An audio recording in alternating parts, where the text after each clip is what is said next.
وحدہ والصلاة والسلام علی من لا نبی بعدہ۔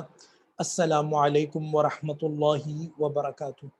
تو بچوں، ابھی تک ہم نے 18 لیکچرز میں 4 چیپٹرز کو مکمل کر لیا تھا، اور اب انشاءاللہ ہم ویکلی پلان کو دیکھیں۔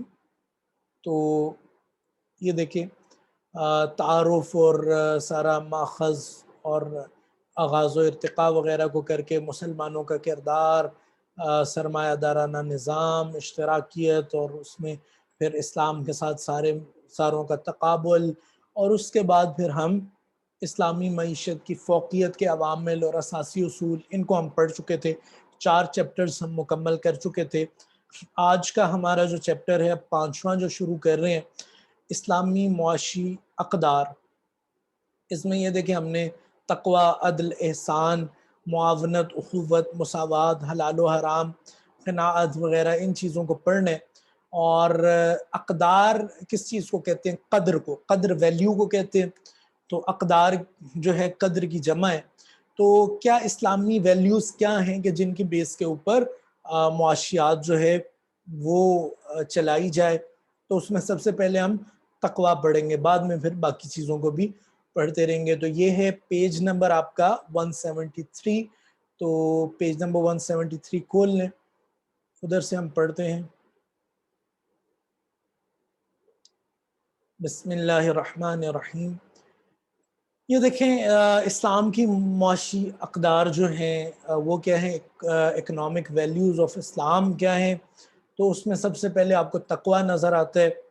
تو تقوی کے متعلق یہ دیکھیں، پہلی انہوں نے لائن کیا لکھی ہے؟ اسلامی تعلیمات میں اسے بھی کلیدی حیثیت حاصل ہے۔ کلیدی ہم نے پہلے پڑھا تھا، کلید چابی کو کہتے ہیں، کلیدی ایک مرکزی حیثیت حاصل ہے۔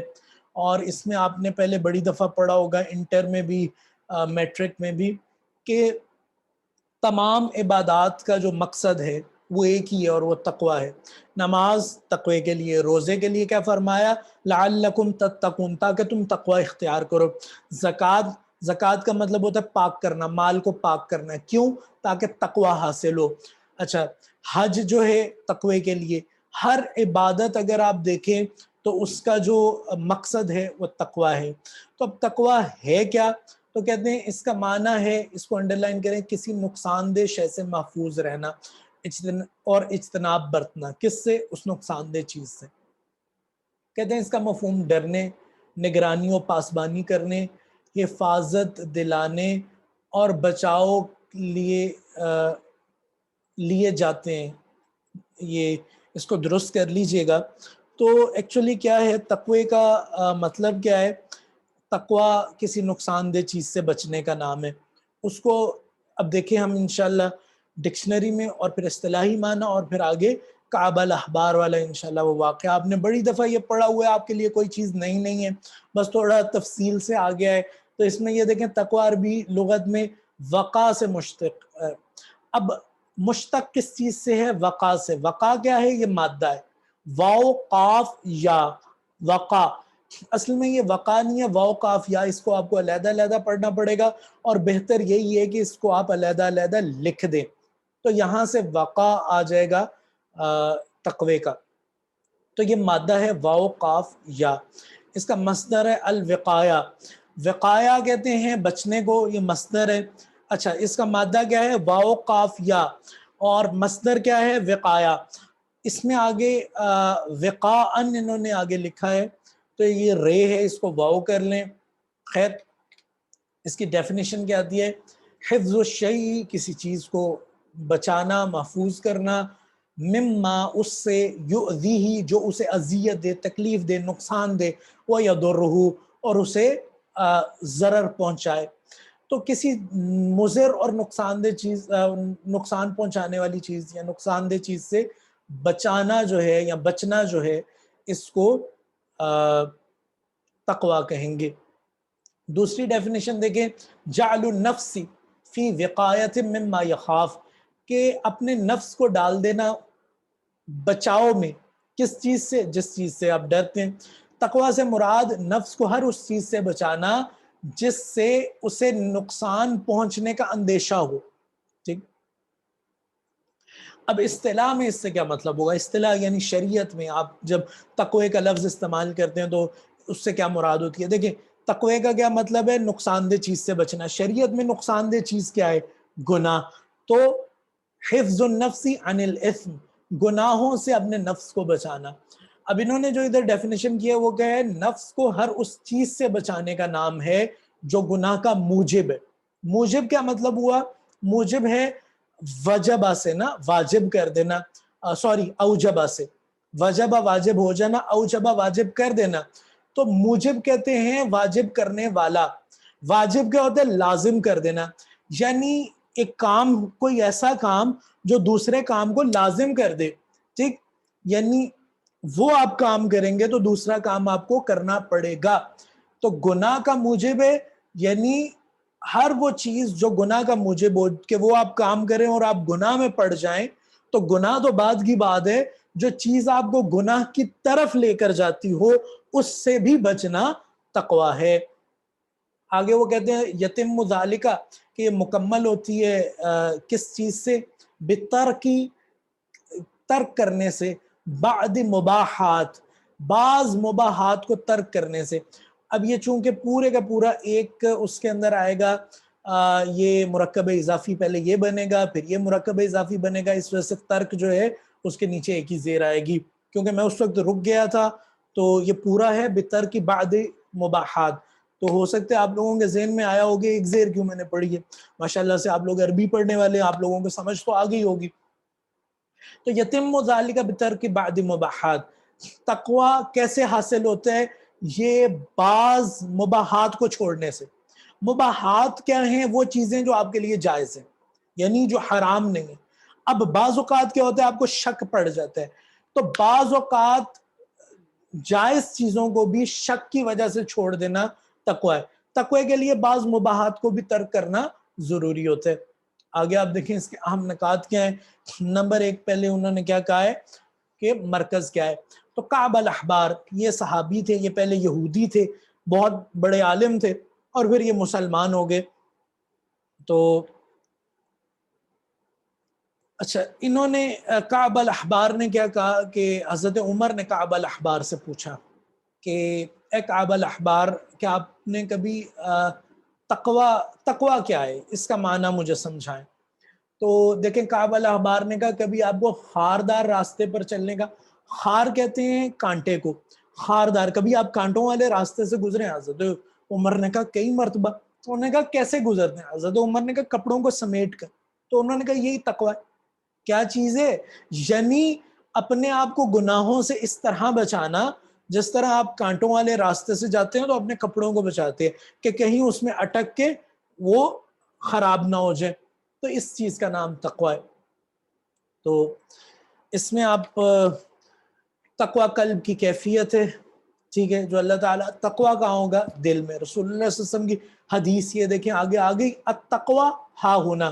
رسول اللہ صلی اللہ علیہ وسلم نے سینے کی طرف، دل کی طرف انگلی کی اور 3 دفعہ فرمایا التقوی ہا ہونا، التقوی ہا ہونا، التقوی ہا ہونا. یعنی تقوی ادھر ہے. تقوی آپ کی نماز میں نہیں نظر آئے گا. نماز کا مقصد کیا ہے؟ تقوی حاصل کرنا. لیکن آپ کی نماز میں تقوی نظر نہیں آئے گا. تقوی اندر چھپا ہوا ہے. اللہ کو پتہ ہے کون کتنا متقی. اور اللہ تعالیٰ کیا فرماتے ہیں؟ ان اکرمکم عند اللہ اتقاکم.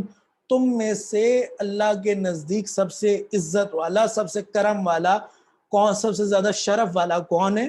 جو سب سے زیادہ متقی ہے. تو تقوی دل کی کیفیت کا نام ہے. آگے دیکھیں گے آیت انہوں نے وَمَنْ يُعَظِّمْ جو عظمت دے، جو عزت کرے، تعظیم کرے، شعائر اللہ، اللہ کے نشانوں کی. ٹھیک، اس میں قربانی کے جانور آگے، اس میں جو بھی چیز اللہ، شعائر اللہ یعنی جو آپ کے یہ جو بھی چیزیں جو اسلام کے ساتھ خاص ہیں، جو دوسرے مذاہب میں نہیں، جس سے پتہ چلتا ہے کہ یہ اسلام کی چیز ہے. اس میں بسم اللہ الرحمن الرحیم، اس طرح کی جتنی بھی چیزیں، ان الصفا والمروہ من شعائر اللہ، صفا مروہ شعائر اللہ میں سے.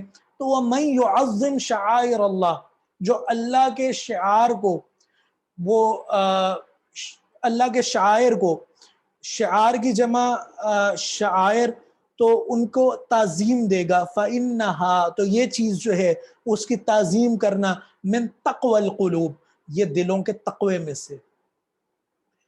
اچھا دوسرا اس میں جو اہم پوائنٹ ہے کہ کیا ہے ظاہر داری تقوی نہ ہونا. اب دیکھیں تقوی رسول اللہ صلی اللہ علیہ وسلم نے کیا فرمایا کہ دل میں ہے، تو تقوی جو ہے وہ واضح نہیں ہوتا. یہی چیز انہوں نے کہا حضور صلی اللہ علیہ وسلم کے اس ارشاد سے کہ التقوی ہاہنا سے یہ حقیقت عیاں ہو جاتی ہے کہ تقوی کا اصل مقام دل ہے، محض ظاہر داری تقوی نہیں. نمازیں ایک شخص بہت پڑھتا ہے، منافقین بھی بڑی نمازیں پڑھا کرتے تھے، تو نمازیں پڑھنے سے، بڑی بڑی ٹوپیاں پہننے سے، امامے جبے کبے اور یہ اسے کیا کہتے ہیں تسبیحیں پکڑ لینے سے، ان سے تقوی نہیں ہوتا. وہ غالباً شیخ سعدی کا شعر ہے، وہ کہتے ہیں کہ طریقت بجز خدمت خلق نیست بتسبیح سجادہ و دلق نیست. یعنی یہ تسبیح پکڑ لینا، سجادہ کہتے ہیں اسے، یہ جو مصلی ہوتا ہے جائے نماز، تو ان چیزوں سے یہ نہیں ہوتا آپ کا تصوف جو ہے، طریقت جو ہے، اللہ تعالیٰ کی راہ میں چلنا، یہ کیا ہے بتسبیح و سجادہ و دلق نیست، ان چیزوں سے نہیں ہے. یہ ہے کیا طریقت بجز خدمت خلق نیست، یہ خدمت خلق کا نام ہے. تو تقوی جو ہے وہ ظاہر جو ہے نہیں ہوتا. تقوی آپ کے دل کی کیفیت کا نام ہے. یا آپ کو کھانا کھاتا ہے تو اس میں طیب اور غیر طیب کا خیال رکھتا ہے، روزی کماتا ہے تو اس میں حلال و حرام کی تمیز کرتا ہے، متقی بندہ. اور آپ دیکھیں قرآن شروع کہاں سے ہوتا ہے کہ آخرت کس کے لیے؟ متقین کے لیے. قرآن ہدایت کس کے لیے؟ متقین کے لیے. تو قرآن میں آپ کو جگہ جگہ جنت میں کون جائیں گے؟ متقی لوگ. معیار زندگی معیار نیکی، کہتے ہیں نیکی کا معیار کس چیز کے اوپر ہے؟ تو یہ دیکھیں کہ نیکی اس بات کا نام نہیں کہ تم اپنے منہ مشرق کی طرف پھیر لو یا مغرب کی طرف. یہ قرآن کریم کی آیت ہے نا کہ لیس البر ان تولوا وجوہکم قبل المشرق والمغرب ولکن البر من اتقى، بلکہ نیکی وہ ہے ولکن البر من آمن باللہ وبالیوم الآخر.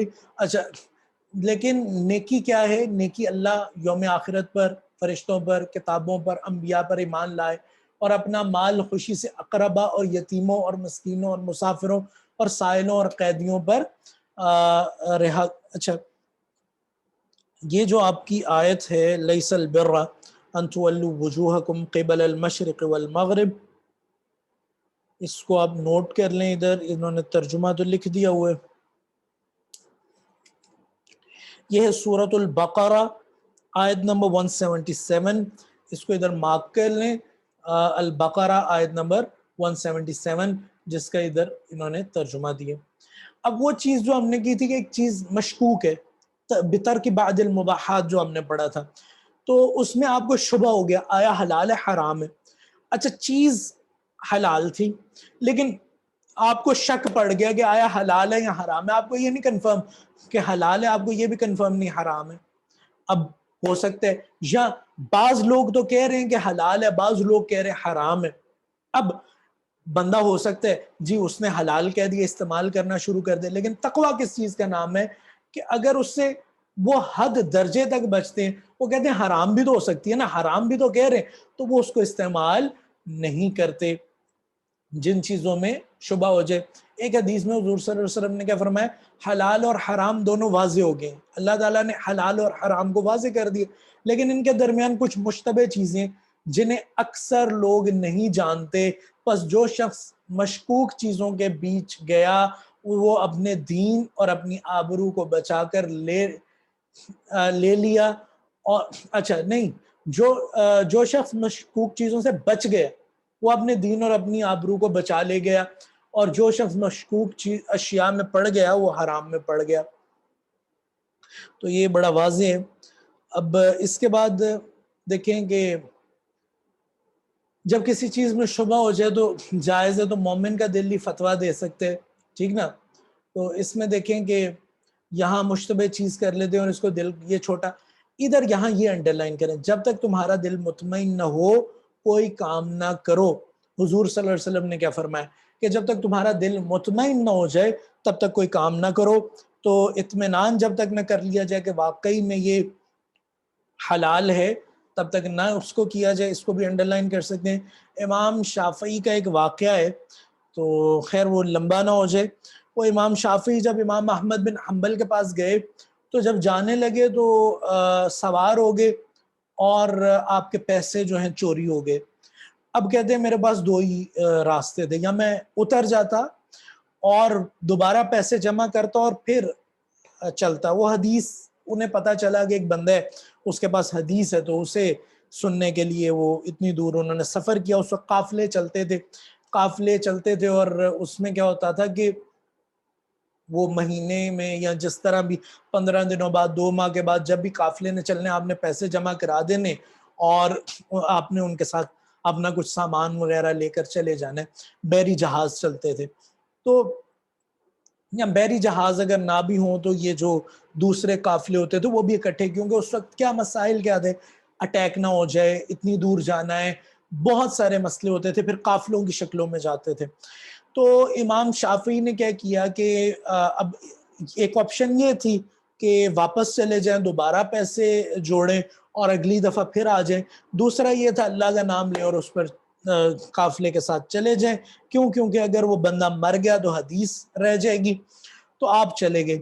اب اس دوران آپ کہتے ہیں کیا کیا، اب اپنے پیسے تو ختم ہو گئے، وہ تو چوری ہو گئے، پیسے نہیں ہیں جو حلال کمائے تھے، دوسرے کے پیسوں سے اب وہاں دوسرے لوگ تھے وہ کھانا کھا رہے ہیں، انہوں نے آپ کو بھی کھانا دے دیا، لیکن اب ہمیں کنفرم نہیں ہے کہ آیا اس نے حلال کمایا یا حرام کمایا۔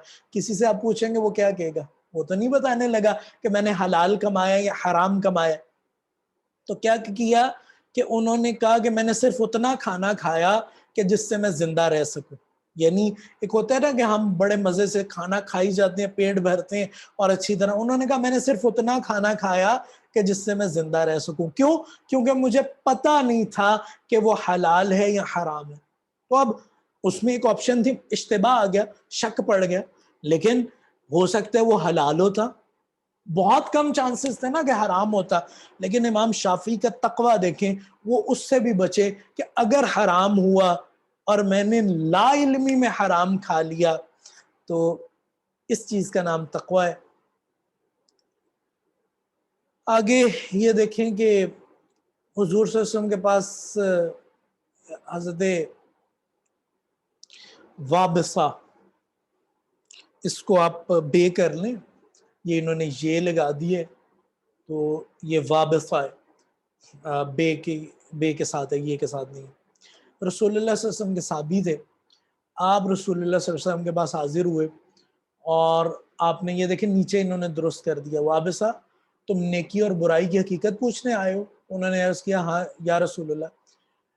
حضور صلی اللہ علیہ وسلم نے اپنا ہاتھ ان کے سینے پر رکھا اور 3 مرتبہ فرمایا استفتی قلبک، استفتی قلبک، یعنی فتویٰ حاصل کرو کس سے؟ دل سے۔ استفتی قلبک، اپنے دل سے فتویٰ لو، اپنے دل سے پوچھو۔ پھر آپ صلی اللہ علیہ وسلم نے فرمایا تقویٰ وہ ہے جس پر تمہارا دل مطمئن ہو جائے، اور گناہ وہ ہے جو تمہارے دل میں کھٹکے، چاہے لوگوں نے اس کے جواز کا فتویٰ دے دیا ہو۔ اس کے بعد آپ دیکھیں 5ویں جو چیز ہے اس میں تقوی میں، وہ ہے پرہیز کرنا۔ یہ مین پوائنٹس بتا رہے ہیں کہ تقوی ہے کس چیز کا نام۔ ان کو ایک دفعہ دوبارہ دیکھیں کہ تقوی ہے کدھر۔ ایک تو تقوی کیا ہے، اپنے آپ کو بچانا ہے۔ اس کے بعد تقوی کس جگہ پہ ہے، تقوی کا مرکز کیا ہے، وہ دل کے اندر ہے۔ دوسری چیز کیا ہے کہ تقوی ظاہر داری نہیں ہے، ظاہری جو آپ کام کرتے ہیں اس سے تقوی۔ تیسری چیز کیا ہے کہ آپ کا جو نیکی کا جو معیار ہے وہ بھی تقوی ہے۔ چوتھی چیز کیا ہے، تقوی میں بعض اوقات مشکوک چیزوں کو بھی چھوڑنا پڑتا ہے، وہ تقوی ہے۔ جب شک پڑ جائے تو مشکوک چیزوں کو چھوڑ دینا تقوی ہے۔ 5ویں چیز کیا ہے کہ پرہیز کرنا، مشکوک چیزوں سے اجتناب کی آپ صلی اللہ علیہ وسلم نے بڑی تاکید فرمائی، لیکن ساتھ ہی آپ صلی اللہ علیہ وسلم نے اس بات پر زور دیا کہ احتیاط کہیں وسوسے کی شکل اختیار نہ کر جائے۔ ایسے نہ ہو کہ اتنا زیادہ اسے کیا کہتے ہیں مسئلہ پڑ جائے، جیسے او سی ڈی ہو جاتی ہے. بعض لوگ ہوتے ہیں، آپ نے دیکھا ہوگا وضو کرتے ہیں، وہ ایک دفعہ دوبارہ وضو کرتے ہیں، بار بار ہاتھ دھوتے ہیں اور دھو ہی جاتے ہیں، کلمہ پڑھی جاتے ہیں، پتہ نہیں پاک ہوئے نہیں ہوئے. 6 دفعہ وضو کرنا، نماز پڑھی ہے دوبارہ ایک دفعہ نماز پڑھنی، اسے کہتے ہیں او سی ڈی. تو اس چیز سے بھی بچنا ہے. تو اتنی زیادہ لیکن کہیں ایسا نہ ہو کہ وہ وسوسے کی شکل اختیار کر جائے. تقویٰ جو ہے تو وہ تقویٰ نہیں ہوگا، وہ پھر وسوسہ بن جائے گا. تو آدمی خام خواہ ہر بات میں شبہ کرنے کے مرض میں مبتلا نہ ہو جائے، کیونکہ اس سے آدمی کو رہبانیت کی طرف لے جاتا ہے. اور پھر لیکن بہرحال اس کے سائیکولوجیکل ایفیکٹس بھی ہیں، جس طرح میں نے کہا او سی ڈی ہے، اور اس سے بڑے پھر مسائل پیدا ہوتے ہیں. چھٹی چیز جو ہے، اللہ کے ہاں عزت کس کی ہے؟ تقوی والے کی. ان اکرمکم عند اللہ اتقاکم. خاندانی وجاہت کو فضیلت اور معیار تسلیم نہیں کیا گیا، عام طور پر کر لیا جاتا ہے، لیکن اللہ نے کیا کہا؟ ان اکرمکم عند اللہ اتقاکم. اللہ کو فقط تقوی پہنچتا ہے. یہ دیکھیں یہ آیت، یہ پہلے بھی ہم نے پڑھی ہے، اس کو دوبارہ دیکھیں. لن ینال اللہ لحومها ولا دماؤها، کہ اللہ کو نہیں پہنچتا ان کا گوشت اور نہ ان کا خون. کن کا؟ جو قربانی کے جانور ہیں. وَلَكِنْ يَنَالُهُ التَّقْوَى مِنْكُمْ. اللہ کو کیا پہنچتا؟ تمہارا تقوی. تو یہ نہیں ہے کہ اللہ کو گوشت پہنچ جائے گا یا خون پہنچ جائے گا. اس وجہ سے اللہ صرف یہ دیکھنا چاہتا ہے کہ تم کیا اللہ کے جو امر ہیں، اللہ کے جو احکام ہیں، ان کے اوپر چلتے ہو یا نہیں چلتے.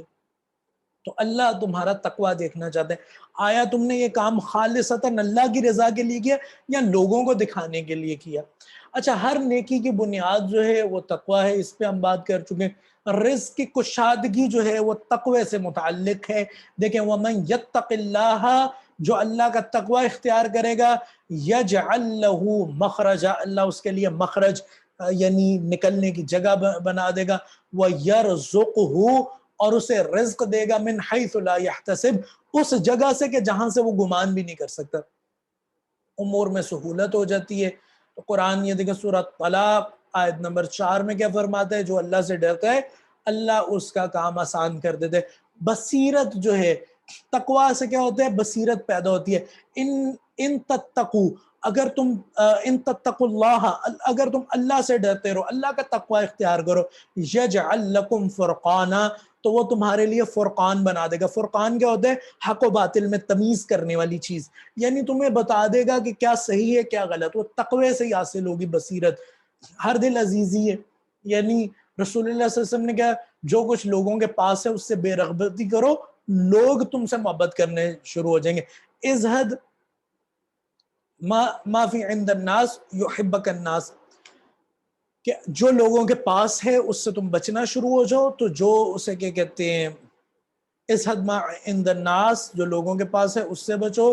یحبک الناس، تمہیں لوگ جو ہیں وہ محبت کرنا شروع کر دیں گے. یحبک الناس، برکات کا نزول ہوگا. دیکھیں اگر بستی والے ایمان لے آتے سورہ اعراف میں، ٹھیک ہے، اور پرہیزگاری اختیار کرتے، تو ہم کیا کرتے؟ آسمان سے اور آسمان اور زمین کے برکات کے دروازے کھول دیتے. یعنی آسمان سے بھی اور زمین سے بھی برکتیں. آسمان سے کیا ہوتا؟ اسے کیا کہتے ہیں؟ ایک تو رزق، بارش اور بہت کچھ اللہ کی نعمتیں. زمین سے رزق، پھل اور بہت برکتیں نازل ہوتی، برکتیں نکلتی. اللہ تعالیٰ کی معیت، وَاعْلَمُوا أَنَّ اللَّهَ مَعَ الْمُتَّقِينَ، اللہ کن کے ساتھ ہے؟ تقوی اختیار کرنے والوں کے ساتھ ہے. اخروی نعمتیں جو ہیں وَالْعَاقِبَةُ لِلْمُتَّقِينَ، کہ تمام کے تمام جو آخرت ہے وہ متقین کے لیے. قرآن کے شروع میں کیا کہا؟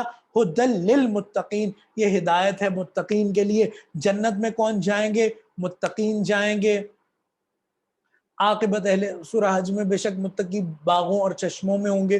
یہ سارا وہ جنت کا. گناہوں کا نیست و نابود ہو جانا. دیکھیں سورہ انفال میں کہ اگر تم اللہ سے ڈرتے ہوگے تو اللہ تمہارے لیے فرقان پیدا فرما دے گا. یہ تو آیت ہم نے پڑھ لی. آگے دیکھیں تمہارے گناہ تم سے دور کر دے گا اور تمہیں بخش دے گا. عبادات کا مطلوب یہ ہم نے شاید پہلے ابتدا میں یہ بات کی تھی کہ ہر عبادت کا مقصد کیا ہے؟ یا ایھا الناس اعبدوا ربکم، اے لوگو اللہ کی عبادت کرو، الذی خلقکم، جس نے تمہیں تخلیق کیا، والذین من قبلکم، اور جو لوگ تم سے پہلے تھے، لعلکم تتقون، تاکہ تم تقوی اختیار کرو۔ یہ کس کا مقصد ہے؟ نماز کا، عبادت، ساری کی ساری عبادات کا۔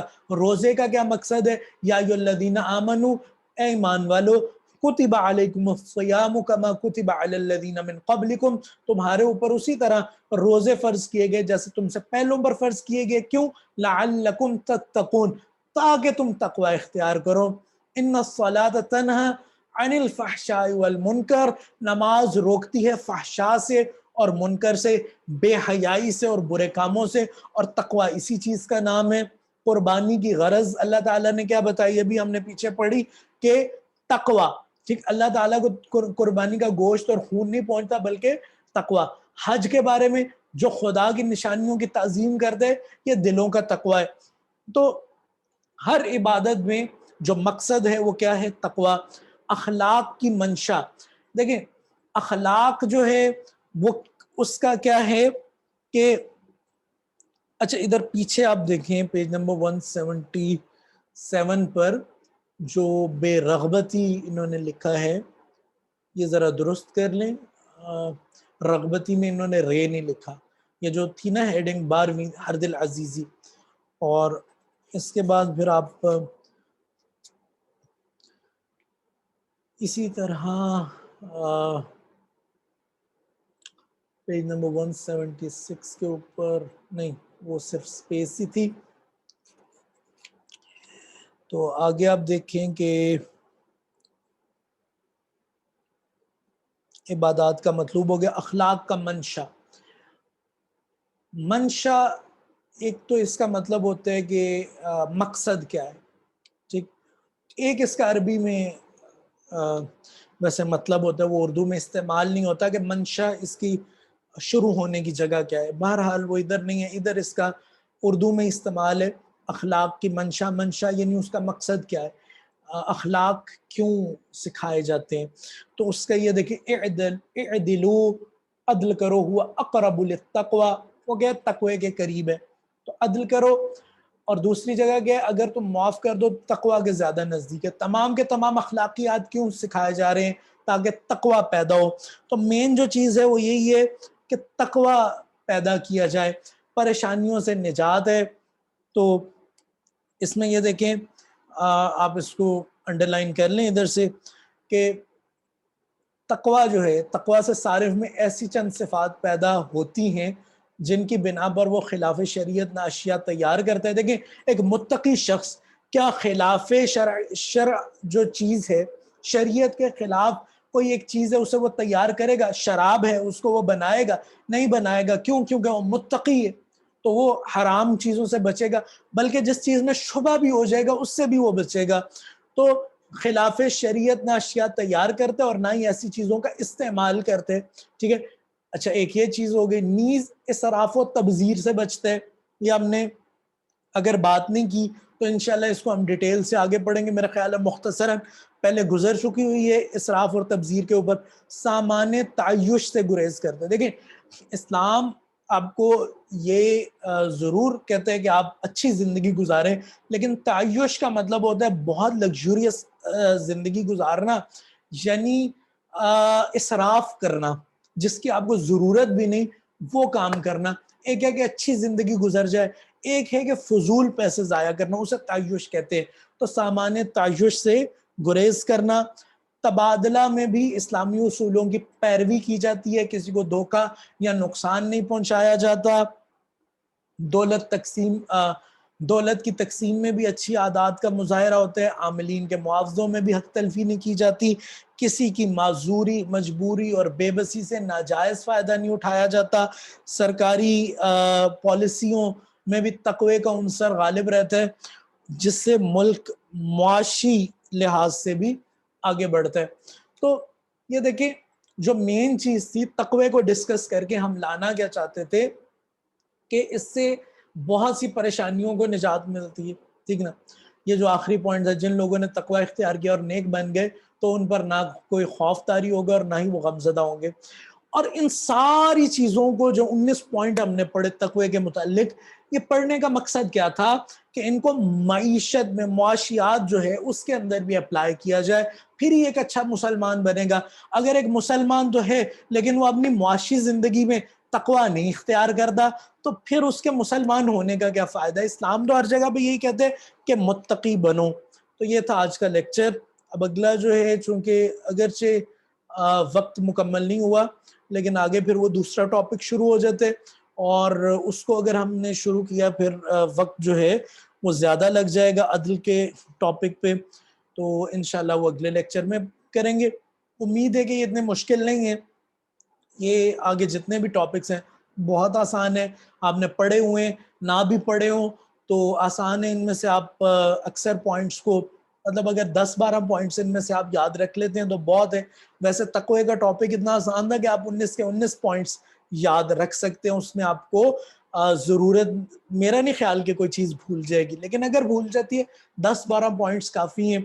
آیات نہیں یاد ہوتی ان کے ترجمے یاد کر لیں، حدیث یاد کر لیں، کیونکہ اسلامی معاشیات میں تو آپ نے سارا اسی طرح ہی کرنا ہے۔